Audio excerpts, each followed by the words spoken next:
पापी जय भक्त दैत्याज मातले धरणीशी झाले ओझे त्यांचे धरणीशी झाले ओझे त्यांचे. ಪಾಪಿಗಳು ಅಭಕ್ತರು ಆದ ದೈತ್ಯರು ಬಹಳ ಮದಾಂಧರಾಗಿ ಪಾಪ ಕೃತ್ಯಗಳಲ್ಲಿ ತೊಡಗಿದ್ದರಿಂದ ಪೃಥ್ವಿಗೆ ಇದರ ಭಾರವಾಯಿತಂತೆ. ಇಲ್ಲಿ ನಾಮದೇವ್ ಮಹಾರಾಜರು ಅತಿ ಉತ್ತಮ ಪದ್ಧತಿಯ ಉತ್ಕೃಷ್ಟ ರೀತಿಯ ಭಾಷೆಯನ್ನು ಬಳಸಿ ಈ ಅಭಂಗವನ್ನು ಬರಿತಾ ಇದ್ದಾರೆ. ದಿದಲಾಸೆ ತ್ರಾಸ ದೇವ ಮುನಿ ಸರ್ವ ನ ಪೂಜಿತಿ ದೇವ ಕೋಣಿ ದೇವ.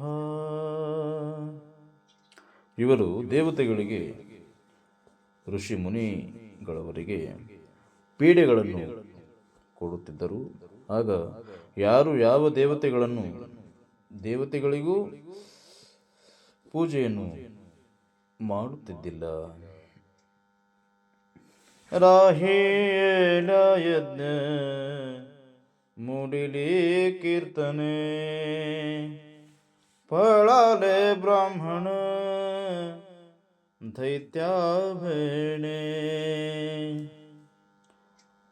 ಯಜ್ಞಯಾಗಗಳು ನಿಂತು ಹೋದವು, ಭಜನೆ ಕೀರ್ತನೆಗಳು ಮುರಿದು ಬಿದ್ದವು. ಈ ದೈತ್ಯರಿಗೆ ಭಯಪಟ್ಟು ಬ್ರಾಹ್ಮಣರು ಓಡಿ ಹೋದರಂತೆ. ವತ್ಸರೂಪಿ ಪೃಥ್ವಿ ಬ್ರಹ್ಮಯಾ ಪಾಸೆ ಜಾಯ ನೇತ್ರತೆ ನೇತ್ರವಾಹೆ ತೋಯ ಸಾಂಗತಸೆ. ಆಗ ಪೃಥ್ವಿಯು ಆಕಳ ರೂಪವನ್ನು ಧರಿಸಿ ಬ್ರಹ್ಮದೇವನಲ್ಲಿಗೆ ಹೋಗಿ ಕಣ್ಣೀರಿಡುತ್ತಾ ತನ್ನ ಒಡಲದಲ್ಲಿರುವಂತಹ ಕಷ್ಟಗಳನ್ನೆಲ್ಲವೂ ಹೇಳಿಕೊಳ್ಳುವಂತಹ ಪ್ರಯತ್ನದಲ್ಲಿ ಭೂತಾಯಿ बुडविल धर्म अधर्म झाल फार सुसवे न भर मजाता सुसवे न भर मजाता. ಹೇ ಬ್ರಹ್ಮನೇ, ಭೂಲೋಕದಲ್ಲಿ ಧರ್ಮವು ಮುಳುಗಿ ಹೋಗಿರುವುದು, ಅಧರ್ಮವು ಬೆಳೆದು ನಿಂತಿರುವುದು. ಧರ್ಮವು ಮುಳುಗಿ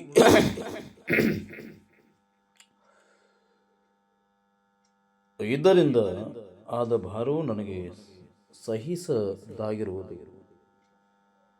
ಎಂದು ತನ್ನ ಅಳಲನ್ನು ಭೂತಾಯಿ ಬ್ರಹ್ಮದೇವನಲ್ಲಿ ಹೇಳಿಕೊಳ್ಳುವಂಥ ಪ್ರಯತ್ನ ಮಾಡಿದಳು.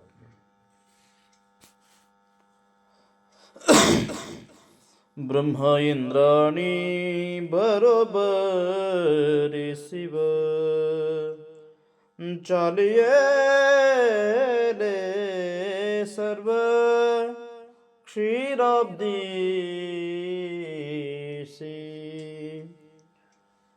ಆಗ ಬ್ರಹ್ಮದೇವರು ತನ್ನ ಜೊತೆಯಲ್ಲಿ ಇಂದ್ರ ಮತ್ತು ಶಿವನನ್ನು ಕರೆದುಕೊಂಡು ಎಲ್ಲರೂ ಕ್ಷೀರಸಾಗರಕ್ಕೆ ಹೊರಟರಂತೆ.